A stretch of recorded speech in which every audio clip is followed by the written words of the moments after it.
Zhang Yi, yang sudah melihat banyak kejadian tak masuk akal, juga terdiam beberapa detik. Ini benar-benar seperti catatan film horor. Shu si gendut bergidik. Tiap malam ada wanita cantik satu persatu mengetuk jendela. Siapa yang bisa menahannya? Dia menyebut kata gadis. Itu menunjukkan bahwa kondisi mentalnya pada saat itu sudah terpengaruh. Yang Xinxin menganalisis dengan sangat tenang. Halusinasi multisumber seperti ini biasanya disebabkan oleh radiasi kuat atau tumpang tindih medan energi mental. Lihat, jenis biji energi beradiasi tinggi yang ditemukan di sekitar jasad mereka justru bisa menjelaskan hal ini. Yang Xinxin menunjuk ke sekeliling sambil berkata, melalui kacamata taktis, memang dapat terdeteksi sangat banyak biji energi. Energi dan radiasi selalu berdampingan. Semakin kuat energi yang terkandung dalam suatu biji, maka secara alami semakin besar pula radiasinya. Teknologi yang saat ini dikuasai oleh tim Zhang Yi telah melampaui teknologi tim Elon Freeman 20 tahun lalu, setidaknya terpaut ribuan tahun. Karena itu, banyak hal yang dulu tampak aneh dan sulit dipahami, kini semuanya telah memiliki dasar ilmiah. Jadi maksudmu, monster yang mereka lihat dan tangan yang menghilang itu, mungkin semuanya hanya halusinasi? Zhang Yi menutup papan catatannya. Aku tahu apa yang ingin kau katakan. Namun masalahnya, ia menunjuk deretan jasad yang mati ketakutan itu. Mampu membuat sekelompok ilmuwan dan relawan terlatih ketakutan sampai seperti ini. Halusinasi itu jelas tidak normal. Belum lagi Freeman justru sangat bersemangat. Seseorang yang masih bisa merasa bersemangat saat menghadapi ancaman kematian, entah dia benar-benar sudah gila, atau dia tahu apa yang ada di bawah sana. Yang Xinxin bertanya dengan rasa ingin tahu, kau mencurigai bahwa dia mengetahui rahasia tertentu tentang Mars?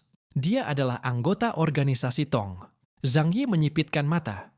Organisasi Tong paling ahli dalam memperoleh intelijen. 20 tahun lalu juga belum sekaos sekarang. Bagi seseorang yang memiliki kekayaan terbesar dan paling dekat dengan kekuasaan di sebuah dunia, apa yang dia ketahui jauh melampaui imajinasi orang biasa. Jika dia tidak tahu bahwa ada sesuatu di bawah Mars, dia tidak akan sebegitu tergesa-gesanya datang ke sini meninggalkan semua yang dimilikinya di bumi. Hampir seperti berjudi habis-habisan. Dan aku sama sekali tidak menganggap dia orang gila. Kalau begitu, sekarang muncul pertanyaan, di mana orang-orangnya? Yang Xinxin tepat mengenai inti masalah. Kita melihat begitu banyak jasad, tetapi tidak melihat Elon Freeman. Entah dia benar-benar dibunuh oleh orang Mars sampai tak bersisa tulang. Atau, kata Zhang Yi perlahan, dia masih hidup. Masih hidup? Shu si gendut membelalakkan mata. Dia sudah pergi ke bawah sana selama 20 tahun. Masih bisa hidup? Aku tidak pernah bilang dia hidup di bawah sana. Zhang Yi menatap ke kedalaman kerak Mars. Mungkin dia dibawa pergi. Peradaban bawah tanah Mars, atau yang kalian para penjelajah lihat sebagai gadis dan monster, boleh jadi pada dasarnya adalah hal yang sama. Jika dia dibawa pergi, maka dia menjadi satu mata rantai yang wajib kita pahami. Kita datang ke Mars untuk menambang. Zhang Yi berhenti sejenak, lalu berkata, tetapi sekarang sepertinya kita juga harus sekalian melihat apa sebenarnya yang disembunyikan planet ini. Bagaimanapun, sumber daya yang benar-benar berharga yang kita incar kemungkinan besar berada di dalam peninggalan peradaban kuno itu. Elon Freeman, seorang manusia biasa saja, berani melakukan hal itu. Tidak ada alasan aku, Zhang Yi, tidak berani. Lanjutkan penggalian. Nada suara Zhang Yi kembali tegas. Temukan sumur yang mereka gali saat itu.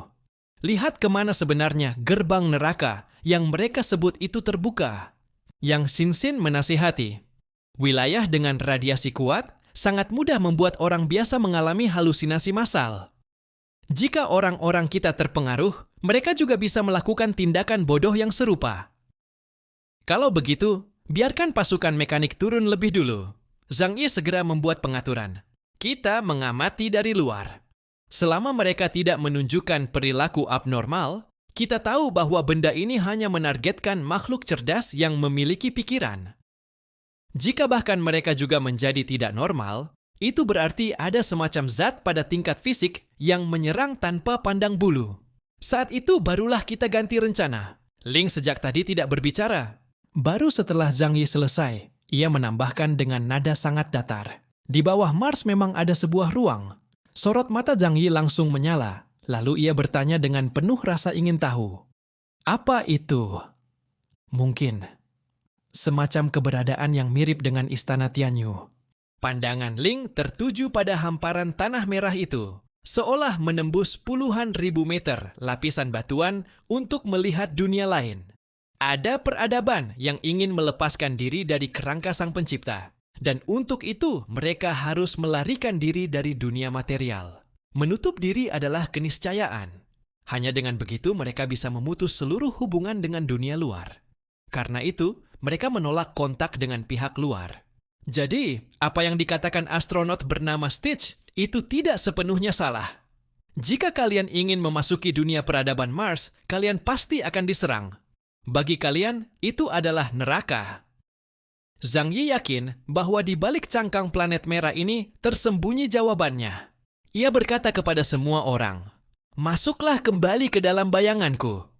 Proses eksplorasi selanjutnya harus kulakukan sendiri." Kecepatan eksplorasi mekanik terlalu lambat.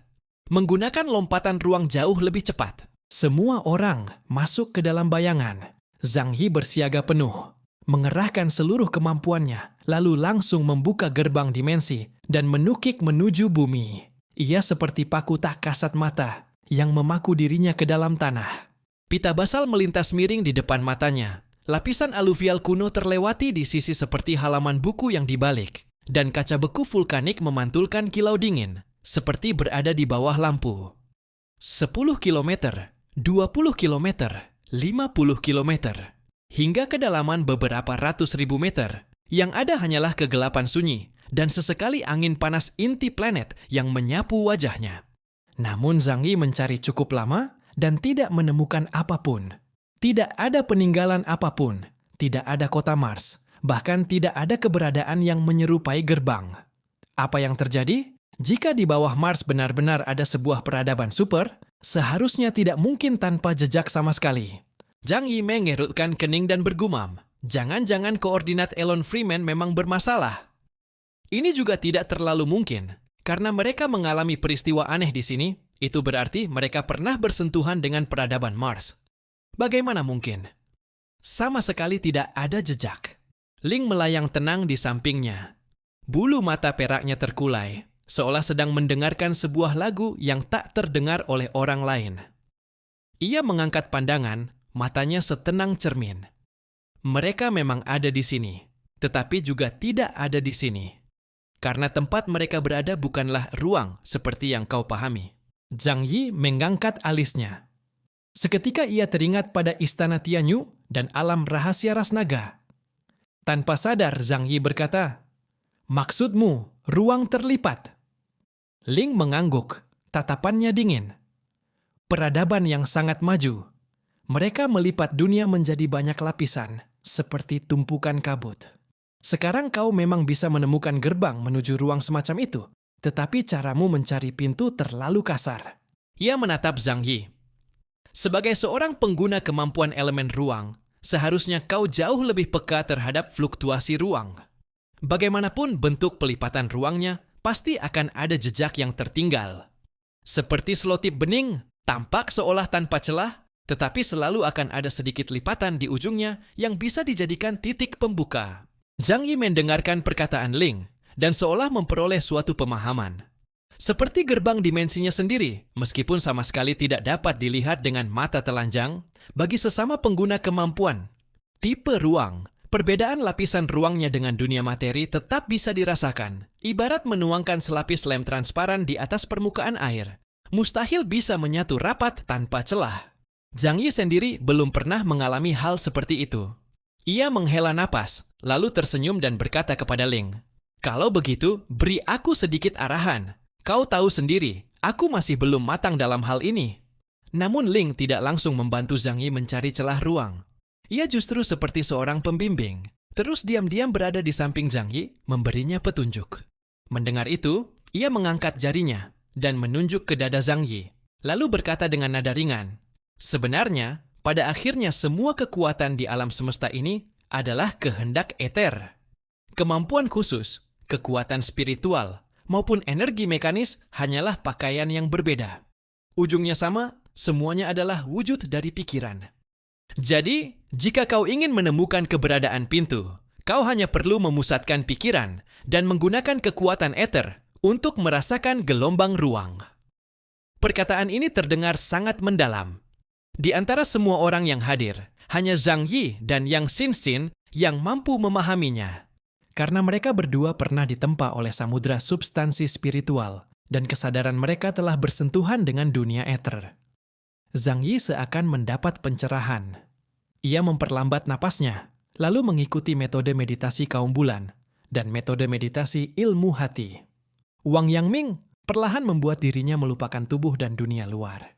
Hampir melupakan kelima inderanya, ia hanya mengandalkan naluri paling primitif untuk merasakan seluruh dunia di sekelilingnya.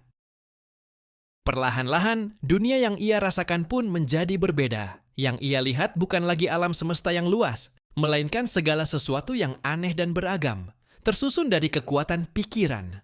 Segala benda di sekitarnya terurai, membentuk keberadaan yang menyerupai kode. Bahkan ruang pun demikian. Tekstur ruang berubah dari halus menjadi kasar. Dunia seperti selembar kaca yang telah dipoles. Suara klik antar lapisan terdengar dari kejauhan, seperti balok kayu di pondok musim dingin, yang memuai dan menyusut karena perubahan suhu.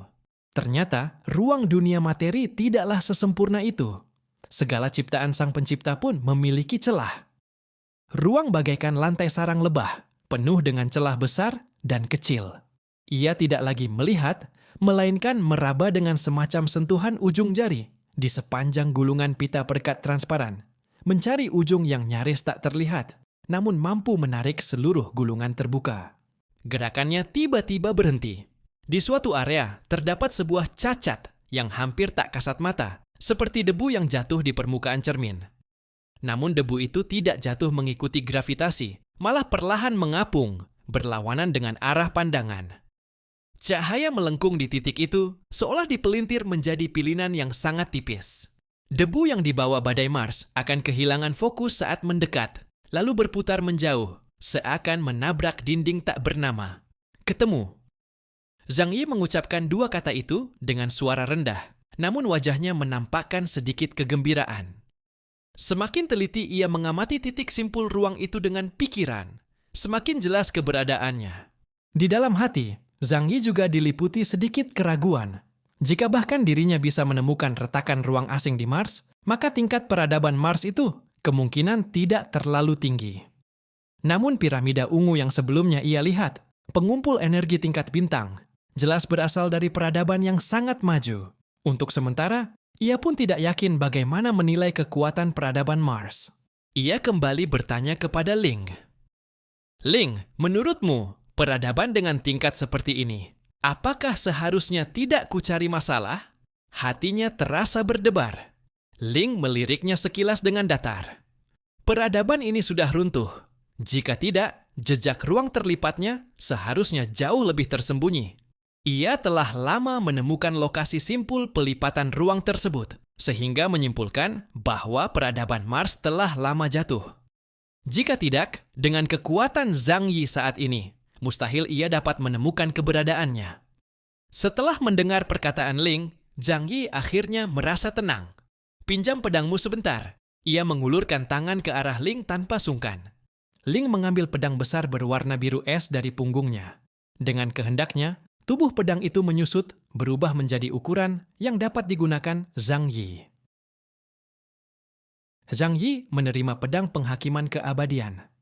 Punggung pedang itu tanpa kilau, seperti batangan perak yang dipoles berulang kali, hingga uratnya tak lagi terlihat. Zhang Yi mengangkat pedang di tangannya. Di belakangnya, pusaran kegelapan raksasa terbentang. Dunia senyap terbuka di bawah ujung pedang, bagaikan sungai. Itu bukan air, melainkan aliran materi gelap pekat, sunyi seperti gagak malam, namun pasangnya bergolak dengan liar. Pemakaman agung dunia senyap. Menghadap simpul ruang itu, Zhang Yi mengayunkan pedangnya dengan keras. Kekuatan dunia senyap mampu meratakan segalanya, termasuk simpul ruang alam semesta luar.